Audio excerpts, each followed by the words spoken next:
स्नेहाच्या एकुलत्या एका भावाचं लग्न होतं. तिच्या सासूने स्पष्ट शब्दात सांगितलं होतं, माझे गुडघे दुखत असतात, त्यामुळे मी तुझ्या भावाच्या लग्नाला येणार नाही. तू तुझ्या नंदेला शीतलला तुझ्यासोबत घेऊन जा. ते ऐकून स्नेहा म्हणाली, आई, तुम्ही पण माझ्यासोबत आला असता तर चांगलं वाटलं असतं.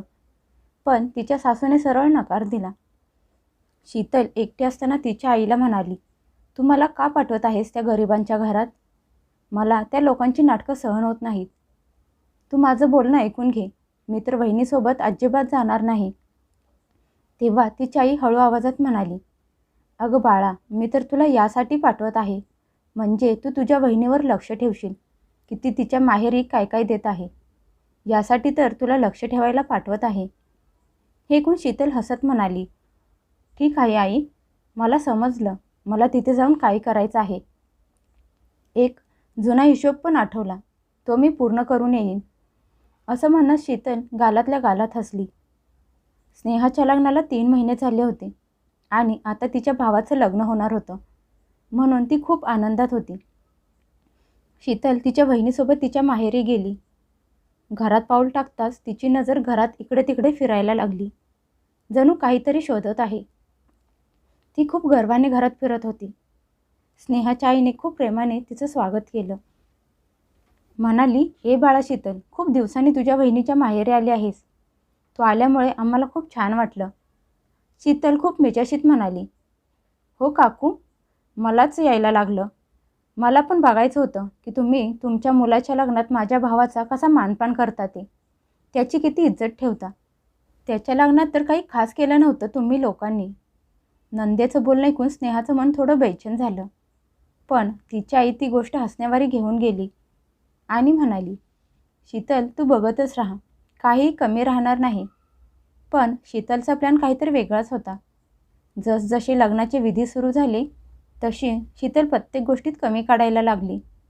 जेवणाच्या वेळी जेवायला बसली आणि मोठ्या आवाजात म्हणाली, अगं वहिनी, हे काय जेवण बनवलं आहे? एवढ्या मोठ्या कार्यक्रमात एवढं साधं जेवण? आमच्या इथे तर नोकर पण यापेक्षा चांगलं जेवण खातात. आजूबाजूला बसलेले पाहुण्यांचे चेहरे उतरले. स्नेहा गोष्ट सांभाळत म्हणाली, ताई, जेवण खूप छान, चवदार, मेहनतीनं बनवलेलं आहे. तुम्ही खाऊन तरी बघा. शीतल हसत म्हणाली, चव? अगं बहिणी, त्या जेवणाला टेस्ट तेव्हाच येते जेव्हा जेवण चांगल्या क्वालिटीचं असतं. चल जाऊ दे, तुमच्या लोकांची जेवढी लायकी आहे तेवढंच तुम्ही करणार. नंदेचं हे बोलणं स्नेहाच्या मनाला आतपर्यंत टोचलं. तिने लाजेने मान खाली घातली, पण मनातल्या मनात अपमानाची भावना जागी व्हायला लागली होती. नंतर झोपायच्या वेळी खोलीतली झोपण्याची व्यवस्था बघून शीतल परत चिडली आणि म्हणाली, वहिनी, हे काय आहे? किती फालतू व्यवस्था केली आहे. याच्यापेक्षा झोपण्याची सोय तर धर्मशाळेत चांगली असते. मला तर इथे अजिबात झोप येणार नाही. आमच्या घरी तर नोकर पण यापेक्षा चांगल्या अंथरुणावर झोपतात. स्नेहाची आई खूप विनम्रपणे म्हणाली, बाळा, आमच्याकडून होईल तेवढी चांगली व्यवस्था करायचा आम्ही प्रयत्न केला आहे. जर तुला काही कमी वाटली तर मला सांग, मी ती पूर्ण करायचा प्रयत्न करेन. हे ऐकून शीतल तिखट स्वरात तोंड वाकडं करत म्हणाली, काकू, तुम्ही लोक काय ठीक करणार आहात? जर सुरुवातीपासूनच सगळं चुकीचं आहे तर आता काय ठीक करणार आहात? स्नेहाचे बाबा गोष्ट सांभाळण्याचा प्रयत्न करत म्हणाले, शीतल बाळा, अशा कार्यक्रमात थोडंफार इकडं तिकडं होत असतं. तू तुझं मन छोटं करू नकोस. पण शीतल घरून येतानाच ठरवून आली होती की इथे सगळ्यांचा अपमान करणार, त्यांना खाली बघायला लावणार. ती रागात डोळे मोठे करून म्हणाली, माहीत नाही माझ्या भावाचं नातं या घराशी कसं काय जुळलं. कमीत कमी माझ्या भावाच्या स्टेटसच्या प्रमाणे तरी व्यवस्था करायची होती. हे ऐकून स्नेहाच्या बाबांनी मान लाजेने आणि दुःखाने खाली घातली. त्यांच्या डोळ्यातलं पाणी बघून स्नेहाचं मन खूप दुःखी झालं. तिचे डोळे पाण्याने भरून आले, पण तिने स्वतःला सावरलं. दुसऱ्या दिवशी मेहंदीच्या कार्यक्रमाच्या वेळी घरात आनंदाचं वातावरण तयार व्हायला लागलं होतं. शीतल शांतपणे सगळं बघत होती, जणू कुठल्या तरी संधीची वाट बघत होती.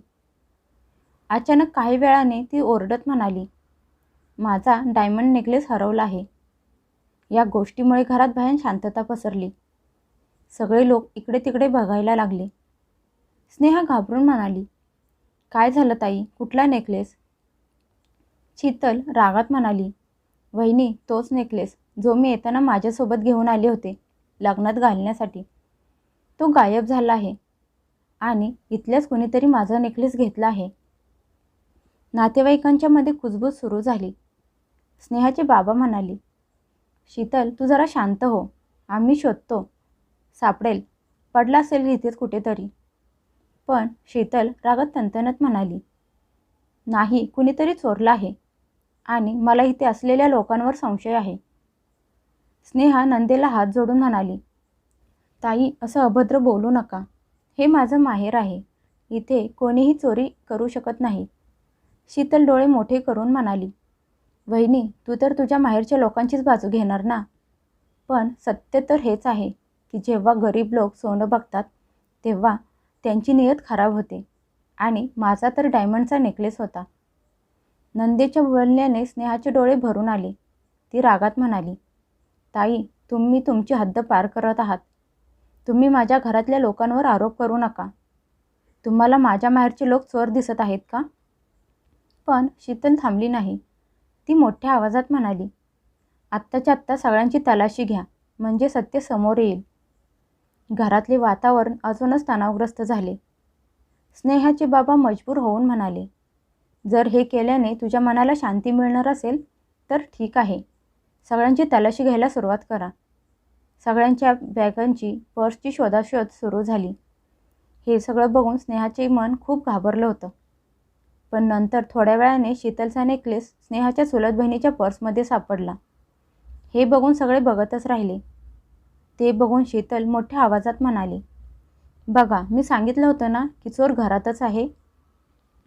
स्नेहाची चुलत बहीण रडत म्हणाली, नाही मी काहीच केलं नाही, हा माझ्या पर्समध्ये कसा आला मला काहीच माहीत नाही. पण शीतल तिरस्कार करत म्हणाली, अगं आता रडायचं नाटक कशाला करत आहेस? हा विचार चोरी करायच्या अगोदर करायचा होतास ना. स्नेहाचे बाबा शीतलला समजावत म्हणाले, शीतल हा गैरसमज पण असू.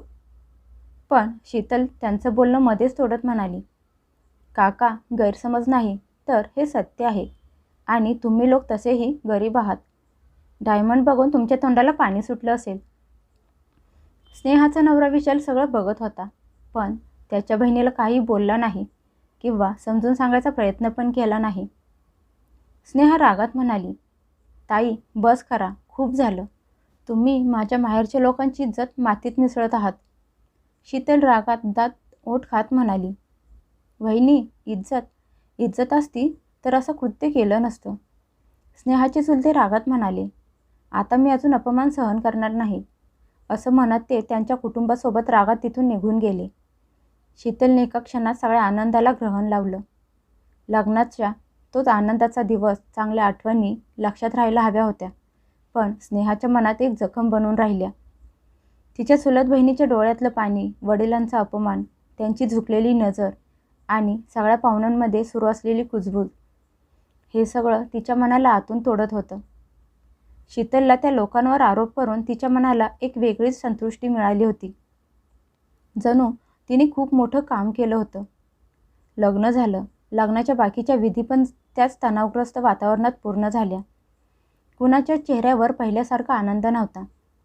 सगळे पाहुणे हळूहळू जायला लागले. तशी स्नेहा तिच्या खोलीत गेली आणि एकटी बसली होती. तिचे डोळे रडून रडून लाल झाले होते. तिच्या मनात फक्त एकच प्रश्न घुमत होता की तिच्या नंदेनं असं का केलं असेल. तेवढ्यात तिचा नवरा विशाल खोलीत आला. तिचं दुःख समजून घेण्याऐवजी तो वेगळाच काहीतरी विचार करत होता. नवऱ्याला बघून स्नेहा भरल्या आवाजात म्हणाली, अहो तुम्ही बघितलं ना, तुमच्या बहिणीने माझ्या कुटुंबासोबत काय केलं. माझ्या बहिणीला सगळ्यांच्या समोर चोर ठरवलं. माझ्या आईवडिलांचा अपमान केला. माझे चुलते रागात निघून गेले. विशाल म्हणाला, स्नेहा मला माहीत आहे जे झालं ते योग्य झालं नाही, पण शीतल का म्हणून खोटं बोलेल. नेकलेस तर तुझ्या बहिणीच्याच पर्समध्ये सापडला होता. नवऱ्याचं बोलणं ऐकून स्नेहाचं मन तुटलं. ती रागात आणि भरल्या आवाजात म्हणाली, म्हणजे तुम्हाला पण असंच वाटतं आहे का की माझ्या घरातले चोर आहेत? एवढा लवकर निर्णय घेतलात? तुम्ही एकदाही विचार केला नाही की तुमची बहीण पण असं करू शकते? तिचं बोलणं ऐकून विशाल कठोर आवाजात म्हणाला, हे बघ स्नेहा, इमोशनल होत आहेस, पण सत्य तर समोरच आहे. जर तुझी बहीण खरंच निर्दोष होती, मग दागिना तिच्या पर्समध्ये आला कुठून? स्नेहा रडत म्हणाली, मी पण तर हेच बोलत आहे. कुठेतरी काहीतरी गडबड नक्कीच आहे. माझी बहीण अशी नाही. तुम्ही तिला ओळखत नाही, पण मी तिला लहानपणापासून ओळखते. ती असा विचार पण करू शकत नाही. बायकोचं बोलणं ऐकून विशालने मोठा श्वास घेतला आणि म्हणाला, स्नेहा, आता ही गोष्ट इथेच संपव. लग्नाचं वातावरण आहे, तू त्याला अजून खराब करू नकोस. हे ऐकून स्नेहा शांत बसली. तिला समजलं होतं की तिचा नवरा तिची साथ देणार नाही. 2 दिवसांनी स्नेहा आणि विशाल घरी परत आली, पण तिथे पण शांती नव्हती. शीतल अगोदरच घरी परत आली होती आणि तिने आईचे कान भरले होते. स्नेहा जशी घरात आली तशी तिची सासू तिच्याकडे बघून रागाने म्हणाली, भेटली का तुझ्या घरातल्या लोकांच्या मनाला शांती? तुझ्या घरातल्या लोकांचं खरं रूप आता सगळ्यांच्या समोर आलं आहे. सासूचे बोलणे ऐकून स्नेहा सुन्न झाली आणि म्हणाली, आई, तुम्ही हे काय बोलत आहात? तिची सासू तिखट स्वरात म्हणाली, मी खरं तेच बोलत आहे. तुझ्या घरात माझ्या मुलीचा अपमान झाला, तिचा दागिना चोरी झाला आणि तुमच्या घरातले लोक कारण शोधत होते. स्नेहा स्वतःला सावरत म्हणाली, आई, तुम्हाला सगळ्या गोष्टी माहीत नाहीत. माझ्या बहिणीने चोरी केली नाही. मला तिच्यावर पूर्ण विश्वास आहे. शीतल मध्येच म्हणाली, तिच्या बोलण्यात विष होतं. ती म्हणाली, अगं वहिनी, प्लीज आता ही नाटकं करू नकोस. सगळ्यांनी डोळ्यांनी बघितलं आहे. एकतर तू सत्य स्वीकार कर किंवा तुझ्या घरातल्यांसारखं खोटं बोलत राहा. स्नेहाची आता सहनशक्ती संपली. ती रागात म्हणाली, शीतलताई, आता तुम्ही हद्दपार करत आहात. कुठल्याही पुराव्याशिवाय तुम्ही कुणावर एवढा मोठा आरोप कसा काय करू शकता?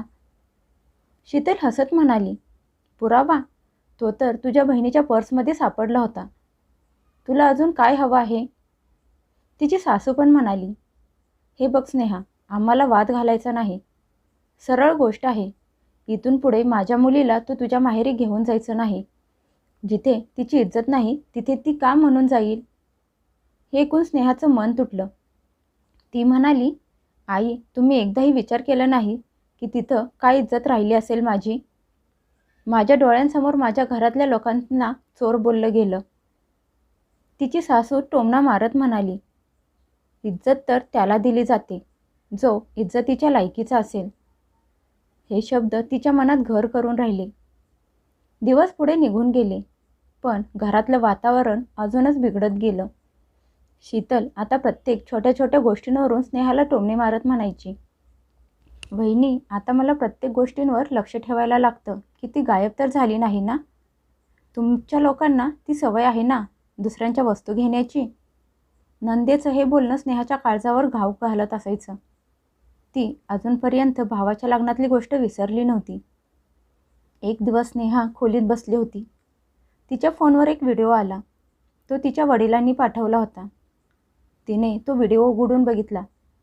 तो बघून तिचे डोळे मोठे झाले. त्यात स्पष्ट दिसत होतं, मेहंदीच्या कार्यक्रमाच्या वेळी सगळे लोक बिझी होते. शीतल हळू स्नेहाच्या चुलत बहिणीच्या पर्सजवळ गेली आणि स्वतःच्या पर्समधून दागिना काढून तिच्या पर्समध्ये ठेवला. तो व्हिडिओ बघून स्नेहाचे हात कापायला लागले.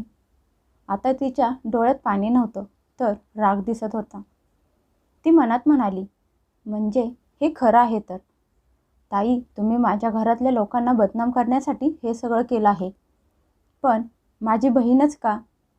त्याच वेळी तिच्या बाबांचा फोन आला. त्यांचा आवाज जड झाला होता. ते म्हणाले, स्नेहा, आम्हाला हा व्हिडिओ खूप उशिरा भेटला. लग्नाच्या कार्यक्रमाचा व्हिडिओ बघताना आम्हाला हा सापडला. ते बघून घरात सगळ्यांना खूप त्रास झाला. दुःख झालं. तुझ्या नंदेमुळे तुला किती सहन करायला लागलं आहे.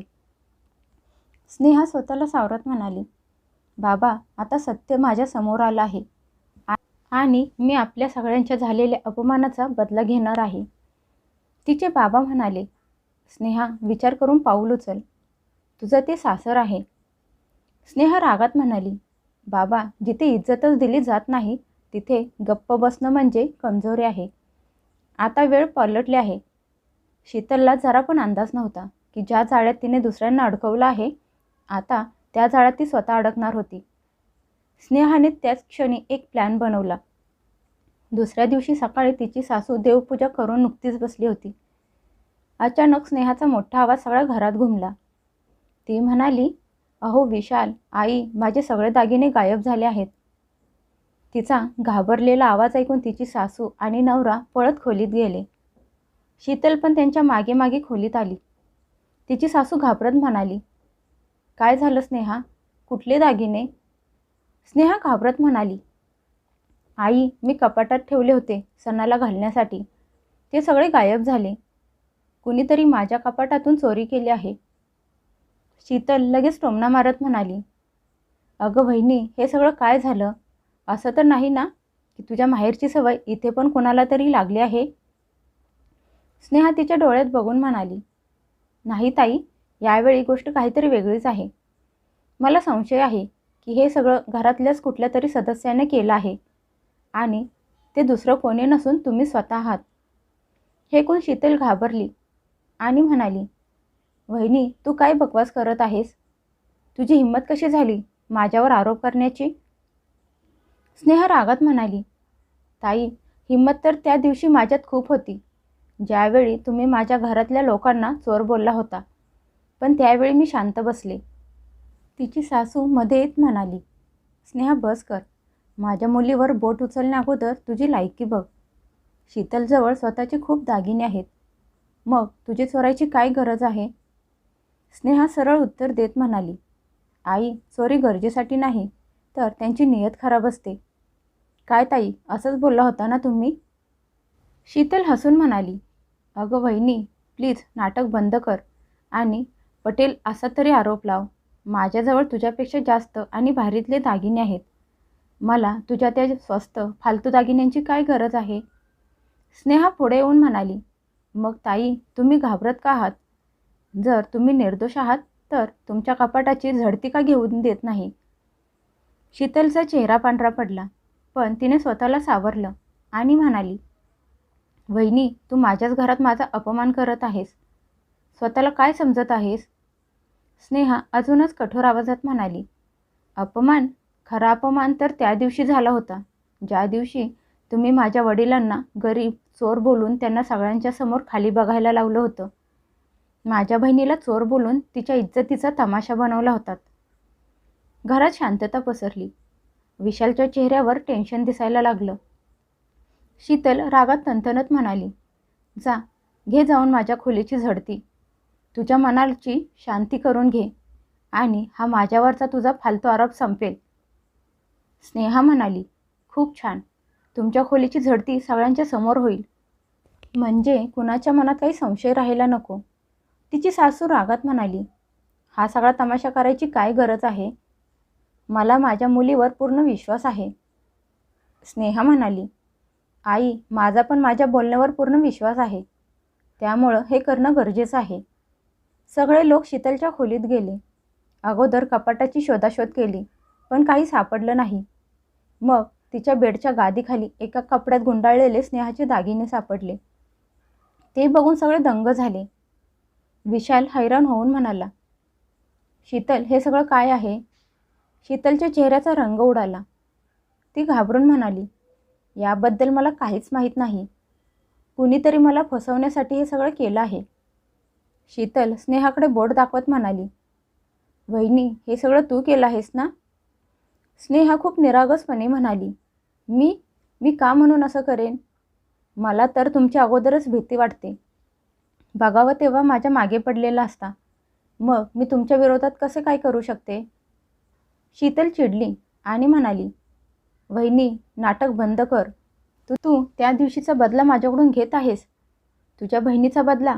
बरोबर बोलत आहे ना मी? स्नेहा शांततेत म्हणाली, ताई, मी कुठल्या गोष्टीचा बदला घेईन तुमच्याकडून? शीतल ओरडत म्हणाली, वहिनी, तू खोटं बोलत आहेस. तुझ्या भावाच्या लग्नात तुझी बहीण तिचे सुंदर दिसण्याचा किती रुबाब दाखवत मिरवत होती. मग मी पण संधी बघून तिच्या पर्समध्ये माझा दागिना ठेवला, म्हणजे तिचा रुबाब मातीमोल होईल. हे शब्द तोंडातून निघताच शीतलला स्वतःलाच जाणीव झाली की तिने काय चूक केली आहे. ती स्वतःच्याच जाळ्यात स्वतः अडकली होती. पण आता खूप उशीर झाला होता. तिने स्वतःच्या तोंडून स्वतःची चूक कबूल केली होती. घरातल्या सगळ्या लोकांच्या चेहऱ्यावर हैराणी आणि राग स्पष्ट दिसत होता. स्नेहा टाळ्या वाजवत म्हणाली, अरे वा ताई, सत्य तर शेवटी तुम्ही तुमच्या तोंडून कबूल केलं. मला माहीत होतं हे सगळं तुम्ही केलं आहे. माझ्याजवळ पुरावा पण आला आहे. पण हे सगळं करण्यामागचं काय कारण होतं ते मला जाणून घ्यायचं होतं. म्हणून मी हे सगळं नाटक केलं आणि तुम्ही स्वतः तुमच्या तोंडून तुमचा गुन्हा कबूल केलात. आता तिच्या सासूजवळ बोलायला शब्द नव्हते. त्यांनी लाजेने मान खाली घातली. स्नेहाने तिचा फोन काढला आणि म्हणाली, जर माझ्यावर विश्वास नसेल तर हे तुमच्या डोळ्यांनी बघा. असं म्हणत तिने व्हिडिओ सुरू केला.